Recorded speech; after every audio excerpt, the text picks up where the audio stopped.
we're still sipping on, if you watched our last or listened to our last episode, we're sipping on the rest of our hard truth. Yes, we are. But we're going to talk quickly about another topic while on. we're finishing our sample here. Before we move on to our next, I have a question to perplex your mind and you listeners, viewers, but it's for Ryan here to answer through and give us some guidance, if you will, which is that's a bourbon too. Everything's a bourbon. If the word comes out of your mouth, it probably could be a bourbon brand. That's true. So the question is, thinking about the growth of the bourbon market. Okay. It has exploded. People have been going crazy, but it feels like it's cooling off just a little bit. And that could be due to one of two factors. One, it could be the times that we're in, just kind of changing. We came through a pandemic. People were needing to be at home, kind of. And you have your little libation drink. Maybe you feel like self-medication. Self-medication there, kind of helping you through a difficult time. But also, all these big brands, and I can't think of. I know like Heaven Hill, Buffalo Trace, Bardstown, like several. They're investing a lot of money. Yes, they are. And some of these even craft, like Penelope. We know that they're planning for growth and thinking through some things. So what is it that you think the coming future for bourbon in the, do you think like we're going to be able to find things more regularly on the shelf these days? Are people going to be buying less? Is there going to be more of it? Like, what's just kind of your projection of what you're thinking is going to happen? I actually had this discussion. It may have been on a live, and it possibly with our partner Sean. We were discussing the fact that they're ramping up so much in production. We were in Kentucky 2 weeks ago. We saw the amount of rick houses that Bardstown was throwing up. We saw the expansion at Buffalo Trace, Heaven Hill. We're talking about all these giant distilleries who are now getting into sourcing. So they're supplying now for these craft distillers. I think that we won't really see an effect on the shelves for maybe another 4 to 5 years. That's just kind of my thought, because it is going to take time. And we all look to Buffalo Trace, right? The high and mighty. And they're ramping up production. I was actually invited by one of the guys here to go on their Buffalo Trace pick. 15 minutes before I was going to bed the other night. And they were like, yeah, we'd have to be in Louisville at 10 a.m. I was like, bro, I got to work. Life. So, as much as I would love to call in and do that because, it is a dream of mine, but wasn't able to make it. But so he sent me some pictures of the expansion and what they're doing. And I think the production and what we want to see on the shelves, right, is we want to see all the Wellers available. We want to see the BTACs available. And when we were there, they were rolling out all those WLW barrels, but we're not going to see those for another 18 years. Yep. So what I think it is they're ramping up production because of the popularity that's the boom of bourbon since COVID. We were all given checks and we were all staying at home. So what else to do but watch YouTube videos about bourbon and get into this never-ending rabbit hole of purchasing. That's also a brand. Yep. But I think that, will we eventually see it? I think so. I think about 4 to 5 years, we may be able to walk into a store and grab a 107 outside of Texas and Ohio and all these places that just have it so readily available. Yeah. What I do think, though, is there is a slowdown in the secondary market. Agreed. Agreed. Yeah, I've definitely seen like some of my friends' posts on Facebook where it's like, hey, I'm looking to trade, and the trade valuation of what people are willing to, like, I'll swap you a bottle, has kind of leveled off. Yeah. Leveled off a little bit to where it's like, you paid, let's say for a 107, maybe if you got lucky, you paid the $70 for a 107, 60, 70. It's above MSRP, but that's kind of the common thing stores will do where they'll add $20 or something to a bottle. But the retail on that versus what you walk out of the store versus what it is in the secondary, like I'm seeing 107, people are just like 85, 90. Yeah. And that's not much more. So there's not really like as big of a draw And hopefully that helps, because the people that go to the stores and buy a box Yes. and are like, oh, I'm just going to sell most of these and keep one for myself. Not that that's even strictly legal, because that's illegal. That's exactly what that is. But thinking through what it is that they're trying to accomplish, if the draw is less, maybe they'll leave some things on the shelf. Yes. Like that won't be a need. Yes, I agree. And I think also it's going to take away the ability for these stores that sell above secondary. God, I hope so. Because Think of all the bottles that are out there that could be purchased. I mean, just our first trip to Kentucky, we were seeing bottles, the Russell's 13 for $600-700 on the shelf. Yeah. Full proofs for $400 on the shelf. I mean, in a store. Yeah. Not on a secondary market, not on a duck race, not on a Raz site. Yeah. In a store in Kentucky. Remember the drive-through one that we stopped, the little sliver of a store? We walked around. There was like one thing that was even remotely like high up on the shelf. But he was like, "What else? What else are you looking for? Like, I've got it all."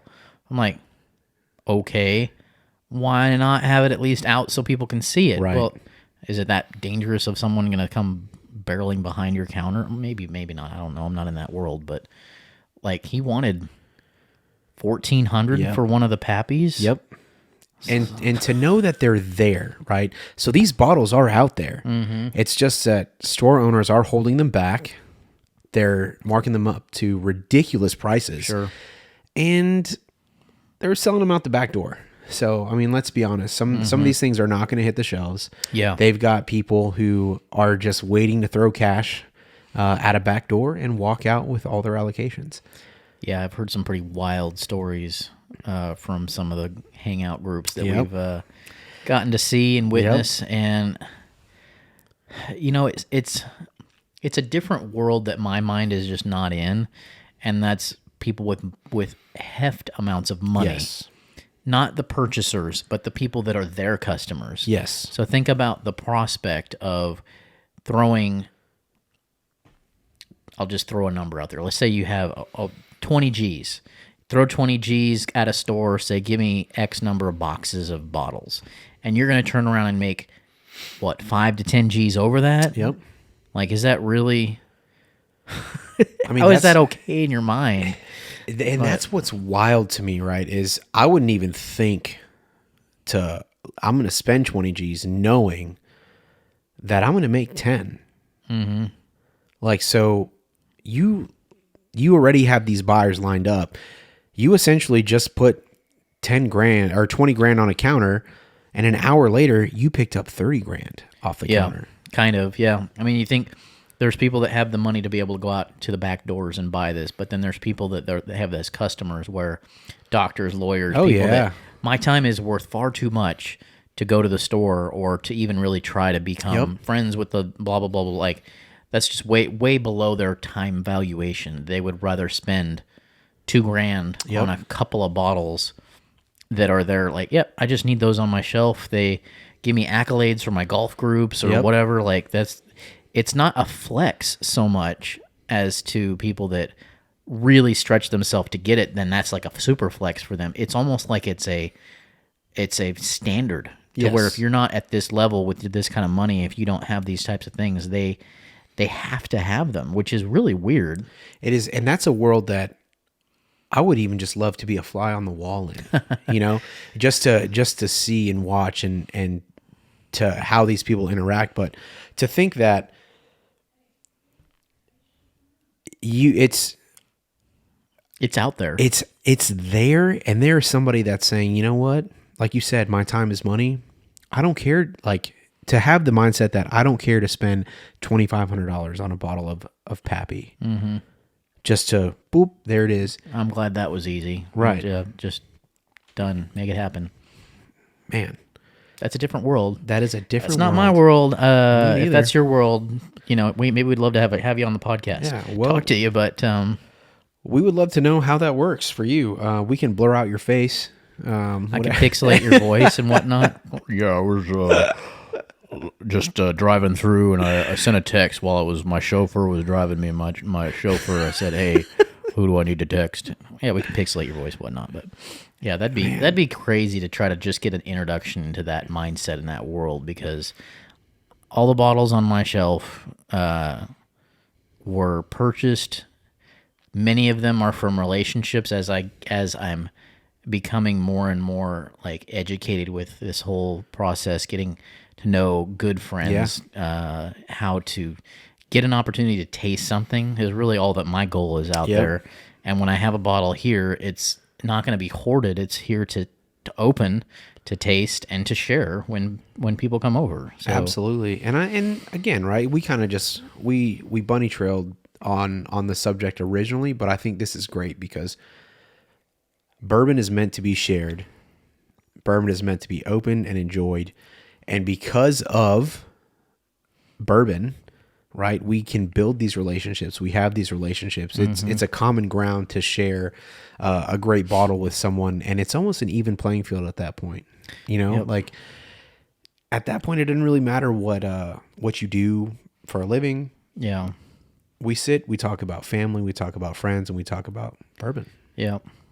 Well, the growth of the bourbon community is obviously going to just continue to evolve. I feel like we're not done seeing brands pop up. No. I feel like it's going to keep going. The boom is not necessarily over. I think the super hype over the allocations and all of that might be cooling off, but I don't think that has anything to do with bourbon as a category as a whole. Right. And I'm glad to see that, because I absolutely welcome brands that I haven't seen, haven't heard of, to give me an opportunity to try something new, knock my socks off with flavor and like really complex notes that change and evolve on your palate, and really give you something fun. So I'm excited to continue to see how it grows and how it changes. And I don't think that the allocation brands they're not gonna go away. Right. They're gonna continue to grow, and I think people are going to continue to want them, but I think it might be a little easier. It might get a little easier. And as long as you make relationships with your folks, your friends, stay consistent at a store, pick a store or two. Yes. Kind of like that process. Just pop in, say hey. That's a big one. When you're in the store, be vocal, like make sure that they know you're there. Doesn't have to be in a dumb like, hey, you got the allocations in, hey, you got be more than that, and you'll be fine. You'll start to see. And I think especially as the Sazerac line continues to expand their growth, you think they put up a couple rick houses. Yeah, that's over 100,000 barrels with a couple rick houses. And even going up on the hill, I mean, they're still building rick houses up there above the distillery, above the Mill Valley thing. Yeah. And man, I want to be able to walk in and grab a bottle of BTAC one of these days, or stumble upon one per se. But knowing that it's out there, it is available. If you can't find it, just make friends with somebody who has it. And honestly, I think the best thing too is like you walk into a store and you're trying to build those relationships. Just don't buy bourbon. Buy a beer or two. Buy, with the little things like, that you would buy for a party. Go to that store and spend your money there, because if you know anything about the industry, they're not making a lot of money on bourbon. They're not making a lot of money on allocations. That's why they're charging out of the wazoo for these allocated bottles, because their markup isn't that high on these. True. They're making the money on the stuff that allows them to be able to get these allocated bottles to have in their store. Yeah. If you're a vodka person and you're making mixed drinks, go buy your vodka at that store where you plan on hunting for an allocation, because that's going to speak volumes. They're going to hold stuff in the bag for you. They'll give you a call. It's happened. We've experienced that ourselves. Yep, for sure. So make the effort. If you really want that bottle, make the effort. Absolutely. And that, my folks, is a hard truth. We hit so many fun little rabbit trails with so many different names there on that particular one. But thanks all for listening, and we'll catch you next time.